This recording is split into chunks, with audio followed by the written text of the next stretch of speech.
नमस्कार साथियों, स्वागत है आपका गोल ब्रेकर के यूट्यूब चैनल में। मैं वीके वर्मा आपका स्वागत करता हूं। दोस्तों, इस वीडियो में आपको जो कैंडिडेट नए भर्ती हुए थे आरआरबी एएलपी टेक्नीशियन आरआरबी के थ्रू, और उन कैंडिडेट की जो सैलरी स्लिप है उसके अंदर क्या क्या आपको इंसेंटिव वगैरह क्या है, या फिर उसके अंदर जो आपका एचआरए होता है, जो होम आपको अलाउंस मिलता है वो क्या है, और नाइट ड्यूटी वगैरह जो अलाउंस होते हैं वो क्या है, और अदर अलाउंसेस जो भी है, जैसे अगर आप एक्स्ट्रा ड्यूटी करते हो तो उनके बारे में कंप्लीट इसमें इन्फॉर्मेशन करेंगे। और सैलरी स्लिप मेरे पास एक कैंडिडेट है, उसके माध्यम से हम इसमें चर्चा करेंगे। तो चलिए इस वीडियो को शुरू करते हैं। उससे पहले जितने साथी चैनल पर नए हैं वो चैनल को सब्सक्राइब कर लीजिए और बेल आइकन को ऑल में प्रेस कर लीजिए, ताकि वीडियो बनती है आपके पास टाइम टू टाइम नोटिफिकेशन पहुँचती रहे।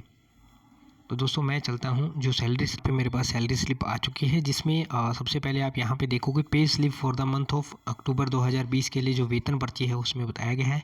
उसके बाद पूरी कंप्लीट जो डिटेल है, कैंडिडेट का नाम है, उसके बाद उसकी ज्वाइनिंग डेट है, वेतन वृद्धि की तिथि है, सारी इसके अंदर जो दी हुई है। वो मैंने कुछ एक जो चीज़ें हाइड करने वाली प्राइवेसी रीज़न से वो मैंने हाइड कर दी है।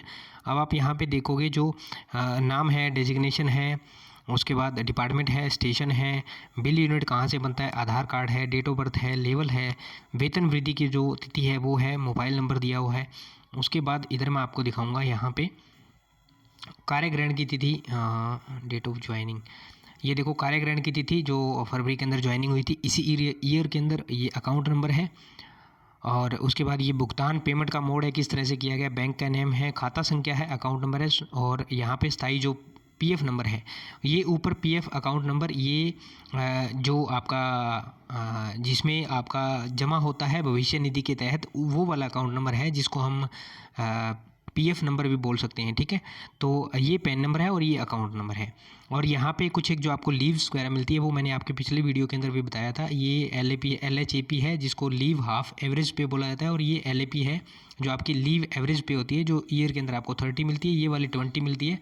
डे नाइट काउंट करके ये आपकी 10 बच जाती है जब आपकी शेविंग हो जाती है। तो उसके बाद यहाँ पे मैं आपको दिखा देता हूँ जो लीव वगैरह बैलेंस के अंदर है, वो दिखाई गई है कि लीव यहाँ पे आपकी इतनी है।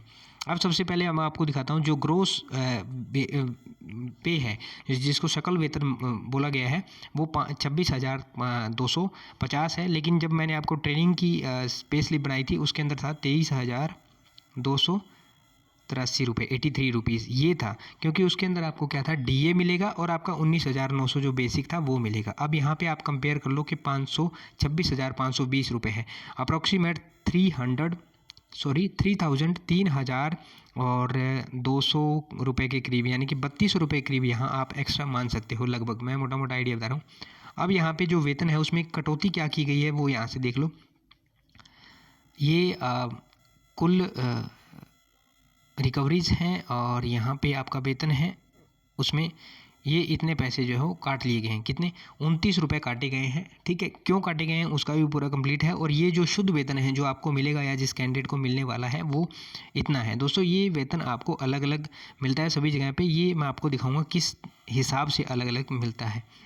यहाँ देखिए, बेसिक पे 19,900 है, डियरनेस अलाउंस आपका 17% चल रहा है। उसके हिसाब से जब मैं वीडियो बना रहा हूँ तो DA आपका 17% है। आप अगर इन फ्यूचर कभी आप इसको वीडियो को देखते हैं तो आप ये मत कहना कि DA तो अभी 30% है या 25% है या समथिंग जो भी है।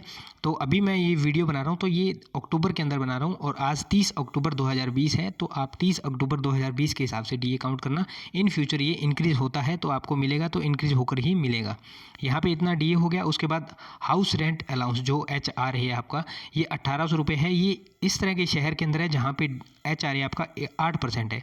3 स्टेज के अंदर आपका HRA दिया जाता है, 8%, 16% और 24%, जिसके अंदर अलग अलग सिटीज़ आपकी डिवाइड होती है। जैसे अगर मैं बात करूं तो जो बड़े बड़े शहर हैं जिनको हम महानगर बोलते हैं, वहाँ जैसे अगर दिल्ली की बात करूं, दिल्ली, मुंबई, कोलकाता, इन जगह पे आपको 24% जो HRA मिलता है, आपका जो बेसिक होता है उसका। और अभी आप अगर इसको 1,800 के काउंट करोगे, बेसिक के मुकाबले जो 19,900 है उसका अगर 8% निकालोगे तो समथिंग 1,600 रुपये बनेगा। लेकिन गवर्नमेंट ने पीछे एक अनाउंस किया था कि 1,800 रुपये से कम जो HRA वो नहीं दिया जाएगा, इसलिए 1,800 दिया जाता है। कहीं आप कैलकुलेशन करो कि 8% निकालते हैं 19,900 का, लेकिन ये तो 1,600 से भी कम आ रहा है, तो 1,800 कैसे आ गया? तो ये कम से कम 1,800 दिया ही जाएगा, चाहे आप लेवल 1 के कर्मचारी हो, चाहे आप लेवल 2 के हो, चाहे आप लेवल 3 के हो, कम से कम इतना रहेगा। उसके बाद अब जितना भी मिले वो आपको दिया जाएगा।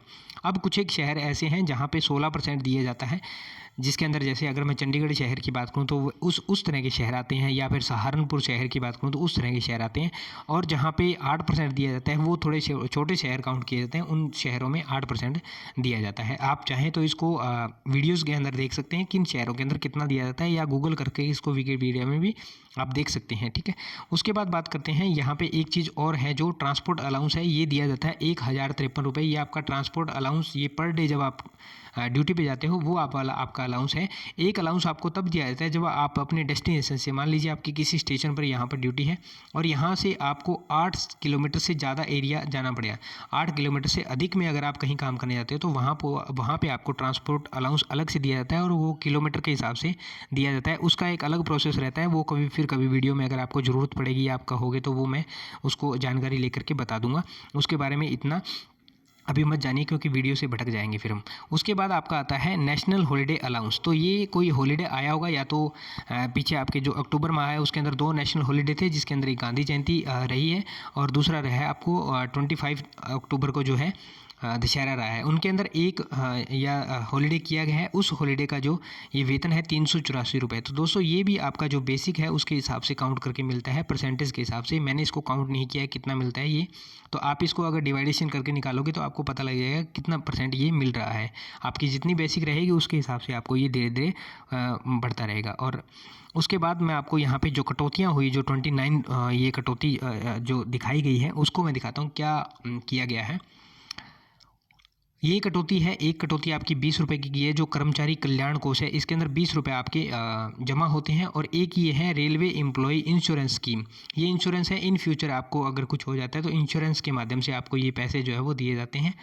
और कुछ एक कटौतियाँ इसके अंदर, जैसे पीएफ वगैरह की कटौती अभी नहीं दिखाई गई है, तो इस कैंडिडेट का शायद पीएफ वगैरह अभी कटना शुरू नहीं हुआ है, जो आपका एनपीएस के माध्यम से, न्यू पेंशन स्कीम के माध्यम से कटता है, या ओल्ड पेंशन स्कीम के माध्यम से जिन पुराने साथियों को कटता है। तो मैं आपको तो नई पे स्लिप दिखा रहा हूँ नए कैंडिडेट की, तो न्यू पेंशन स्कीम के माध्यम से ही कटने वाला है, जिसको नेशनल पेंशन स्कीम एक्चुअल में गवर्नमेंट ने बोला है और कर्मचारियों ने न्यू पेंशन स्कीम बोला है।